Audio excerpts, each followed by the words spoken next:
Castlevania is a 2D action platformer developed and published by Konami in 1986. It was directed by Akihiko Nagata, who had previously worked as a programmer on the arcade game Finalizer Super Transformation. Castlevania spawned an incredible amount of sequels over the years and stands tall as one of the most influential games of its era. This first game details the battle between monster hunter Simon Belmont and Dracula.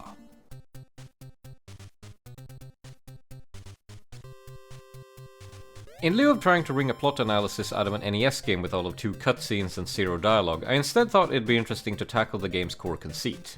If Castlevania wasn't as old as it is, I would berate the video game industry for not landing on such a simple but strong concept earlier. And here we are in 1986, with Akihiko Nagata rightfully deciding that a pile of random hammer horror monsters would make for awesome adversaries in a game. I've never been one for horror movies myself, as I prefer horror games, but I totally understand the appeal of a creature feature, both for giving the movie a central iconic figure, as well as an excuse to smash heads like watermelons. As a species, we have a long history of trying to make sense of reality, and things that make our brains lock up in terror receive top priority. The resulting myths and legends based on weird shit someone saw 1700 years ago persist to this day as a kind of uniform first response to something spooky. Most people are quick to dismiss the supernatural, but there's still something exciting about the reality you exist in during the moment something freaky happens. Horror movies took these momentary realities and codified them into various subgenres that each poke at a certain sort of fear or an idea that should drive fear. As an example, Don't Disturb the Dead is a classic one that exists in most cultures. Dead bodies are spooky and force you to confront your own mortality, which is a right bummer. But beneath that, there's also the practical side of the fear due to the potential diseases bubbling under their collapsed skin. Horror as a genre is like a multifaceted and culturally important chili pepper you can consume for a thrill, despite how bad it makes you feel. There's probably something deep there that explains human nature, but let's swerve back into what's important. Video games.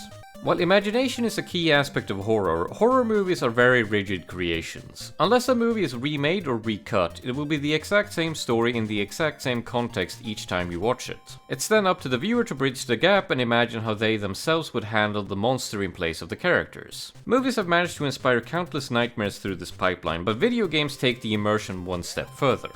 With the boundary between character and player being hazy, video games have the potential to be immersive enough to force someone into experiencing the dread and despair of the protagonist. The result is highly dependent on the person, and I won't claim that an NES game will make you feel like you're in a waking nightmare, but even if you aren't scared while playing Castlevania, a core sentiment still finds root. Dracula must die. Even if you do not fear him, you still internalize what he represents and know to hate him for it. In case you forgot, he's him. The Lord of Malice, the adversary, the inescapable evil at the heart of man, the big bad bloke. Fighting him is fighting the darkness.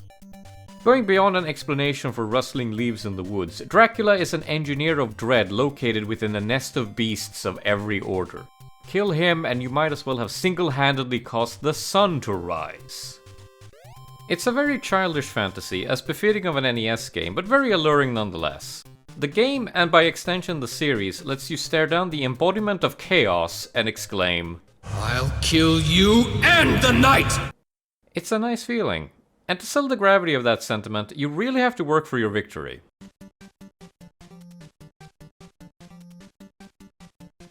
Despite being a 2D platformer, Castlevania does not lean on the joy of movement as part of the experience. You are not here to have fun bouncing between platforms, you are here to crush evil beneath your heel in righteous indignation, no matter its objections.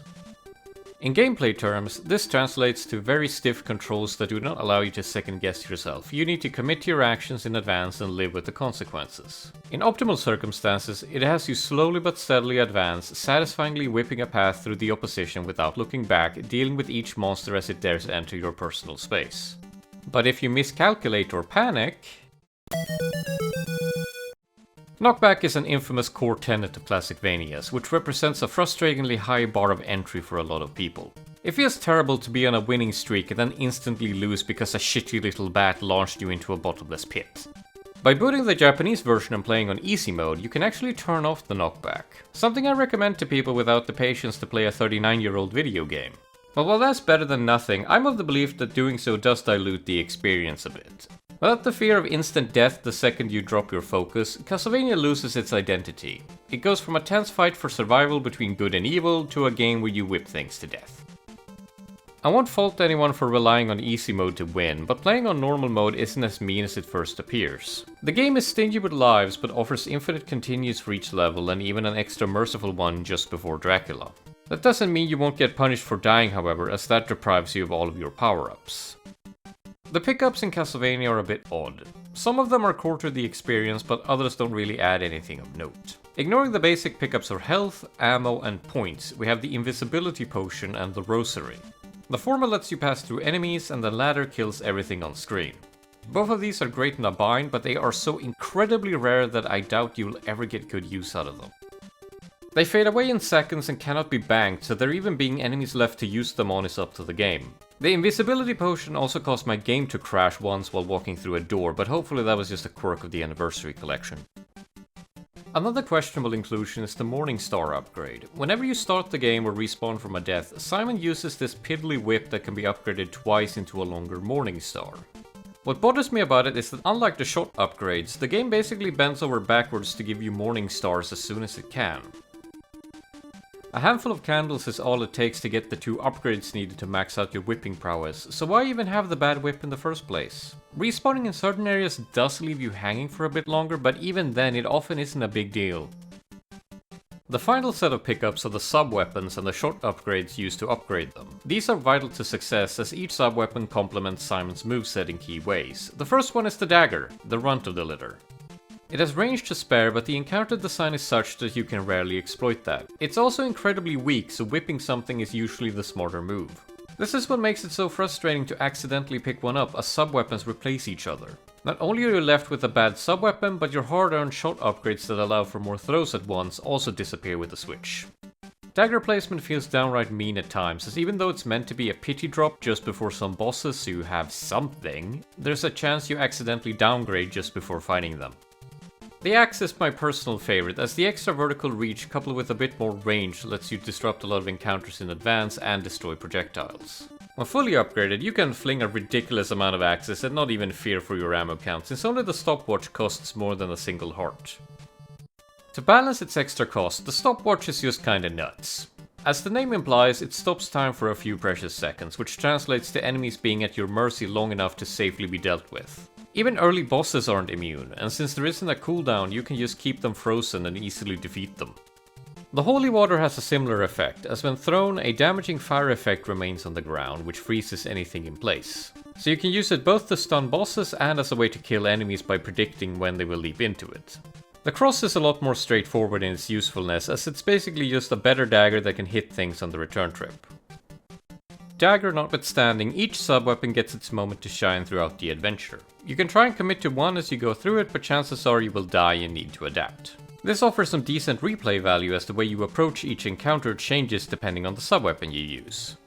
And if you make sure to hit 10 objects with your sub-weapon, you can actually get short upgrades outside of the dedicated blocks rather quickly. This makes death and experimentation less painful, but isn't clear unless you read the manual.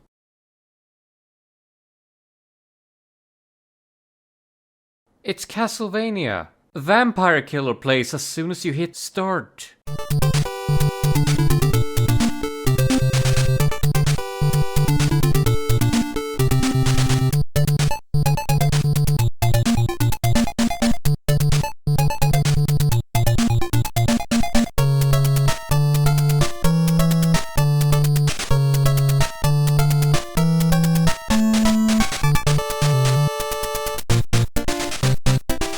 The rest of the soundtrack, while not big by any means, strikes a nice balance between atmosphere and upbeat action.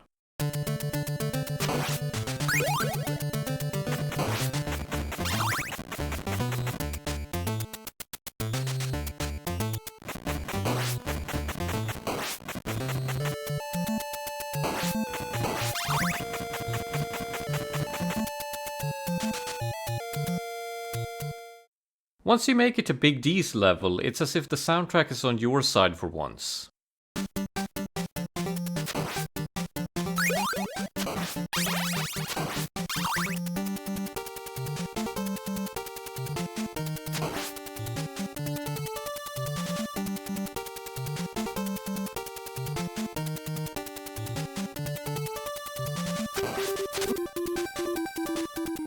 up until you are harshly reminded of whose castle you have intruded upon.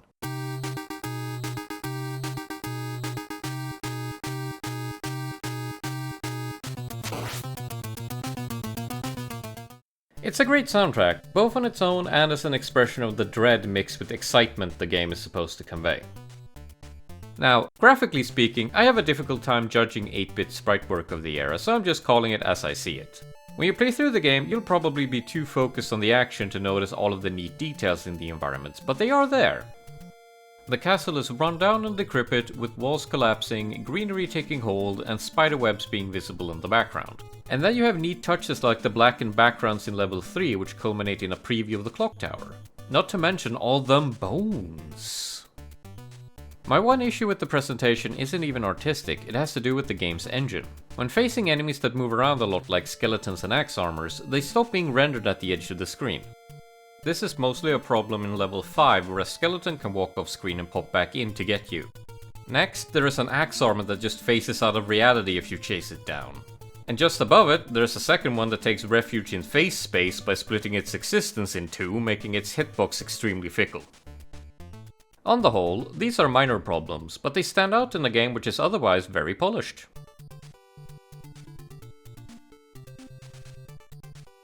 The encounter design of Castlevania is very deliberate, as befitting of its control scheme. I find it to be rather elegant, save for some outliers. Level 1 is a great tutorial stage, giving you plenty of mindless zombies and mermen to practice defeating in a single hit while also testing out most power-ups. But it's not without its teeth either, as the panthers and bats prove to be more complicated adversaries. The level is even mercifully low on death pits, so the chances of you reaching the boss are rather high. Before you do that, a skillful player can pick up a stopwatch before it falls into the drink, with an axe and a hidden shot upgrade being provided for those that missed it. Either subweapon works great against the giant bat, but should you use the axe, you will probably run into the stare problem. Being limited by a 2-button controller, the game has you hit up while whipping to activate subweapons. This works well normally and quickly becomes second nature, but if you stand at the bottom of a staircase, you will instead walk upwards even if you meant to use a subweapon. This is a blatant flaw of the game and a clear limitation of the controller, but for as disruptive as it can feel, I'd argue that you can compensate for it with a little practice. At least in this game. Level 2 introduces the remaining 2 sub-weapons, the Cross and the Holy Water, both of which have their uses in the actual level and against the boss. The amount of death pits increases, with the level design being nice enough to provide some platforms for some of them.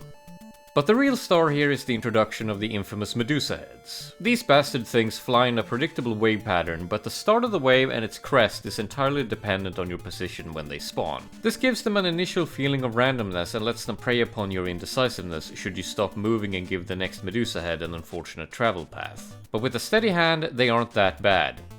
Alone, that is.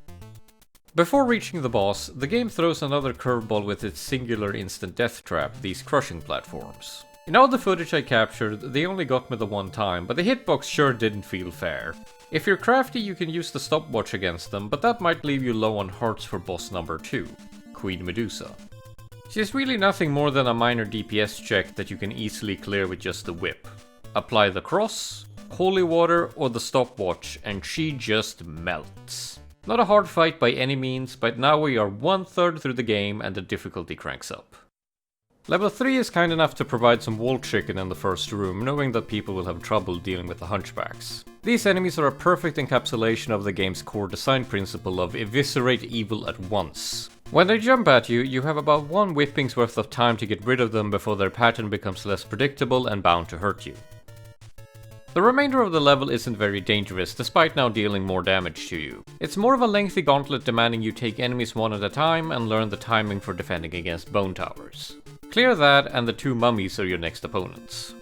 Here, you are presented with a trade-off I didn't realize existed until afterwards. There is a hidden piece of wall chicken in the arena, but by breaking the block you can no longer jump over the bosses, turning the fight into a damage race against foes who can throw what amounts to Medusa heads at you. Depending on when you break the block for health and your current loadout, you could easily win that race. But if you come into the fight with a dagger, you will probably need to be a bit more defensive up top. I'd say this is the only boss where you can successfully craft a complex plan of attack and then have that pay off. Other bosses don't need it, don't allow it, or will simply kill you if you don't cleanse them in holy fire on frame 1. That leads into level 4, where bats will probably end up knocking you into the water multiple times. The wave they follow is much flatter than Medusa heads, so I believe when they fly at you on a moving platform, the encounter might become unwinnable. I'm not sure on that, but it doesn't really matter as you can wait them out until you can safely deal with them on a later spawn. Up top is where the game is loudest about not letting evil fester. It's an entirely flat screen, but to counteract that, you get absolutely bombarded with randomly dropping hunchbacks. Leave one alive and you are probably dead. Leave two alive and you most assuredly are. It's a tense but fun encounter that tests your ability to kill enemies on first contact, which the game has been training you to do up to now. My one issue with it is that enemies can randomly drop you sub-weapons, so in the heat of the action, it is very easy to accidentally pick one up. That matters a lot here, since the boss is a right bastard without the correct sub-weapon. Before that, you get introduced to the Bone Dragons, which test your ability to not panic, as they can be easily defeated by standing your ground, just like the Bone Towers. I think both of these encounters exist to make sure you are ready for the next boss, which will turn you into Belmont Pate if you aren't in complete control. I don't really like the Igor and Creature fight, as things have escalated to the point where trying to do the fight anyway close to legit is maddening. Igor is an immortal hunchback that shoots fireballs at you, whereas the Creature is the thing with actual health. To have time to focus on the latter, you must make sure to stun the former so he leaves you alone for a few seconds. Without a fully upgraded cross or axe, it is immensely difficult to win this fight. And if you reload from the last checkpoint, all you get is a damn dagger, so it's a shaky proposition to carry on. But that's for people who care about keeping their score. No, the best way to get through here is to use a continue and keep the holy water the entire level so you can burn the boss to cinders without letting them touch you. You may find it dishonorable to not even engage with the fight, but evil doesn't stay its hand, and the violence escalates one final time from here. In level 5, all bets are off. Every single thing deals 4 points of damage, giving you 4 hits before you croak. That means you can no longer risk it. The castle must crumble by any means necessary. The introduction of the axe armors reinforces this, as they are simply too tanky to whip to death with other enemies around. You will chuck axes and holy water at them en masse, and that's final.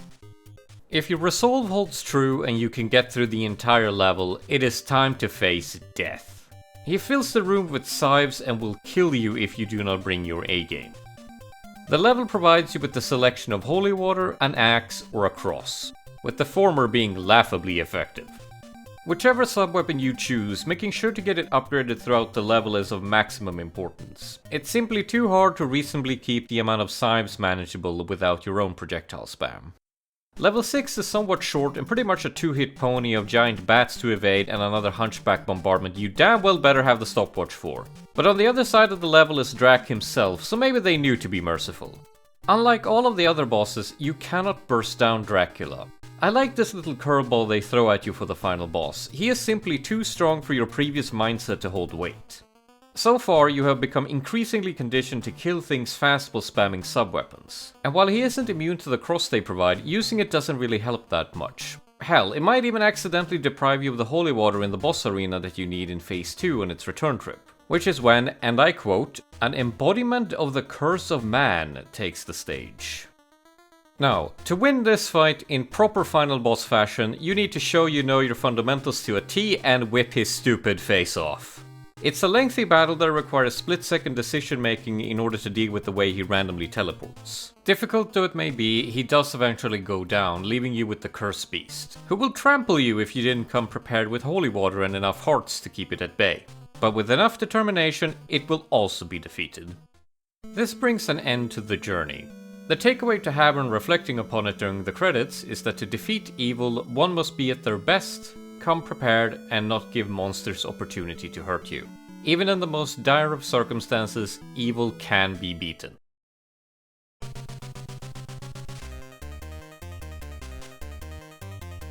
Of course, you are then dumped into Horde mode, where the forces of evil are so powerful that I should probably rescind my pretty little conclusion.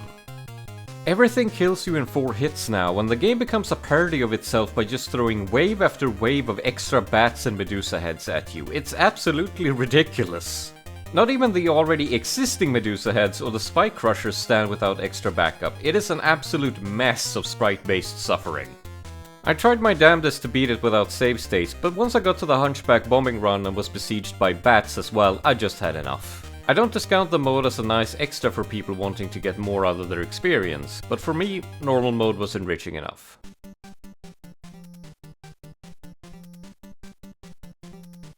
I'm kind of surprised I managed to get this much out of a simple NES game, but it goes to show that good art doesn't exist without reason, and that a properly designed game stands the test of time. Castlevania is a game about weaving order out of chaos, challenging you to remain in control even when presented with the horrors of the night. In the grand pantheon of evil NES games, it isn't even that mean once you learn its quirks. I only just played the game for the first time late last year and found it to be a rewarding endeavor, both on its own and as a first in the series. If you haven't played it, maybe think about giving it a try. You might end up surprised with the results. But if you have played it already, please tell me about it in the comments, especially if you have some war stories from back in the day. I can only imagine what a game like this does to an impressionable young mind trying to beat it before the rental is up. If you think it'd be fun to watch my second playthrough of Castlevania, please check out my Let's Play of the game on my other channel, as linked below. Many a silly deaths were had. Thank you for watching, and please make sure you are subscribed in time for the next episode, whatever it might be.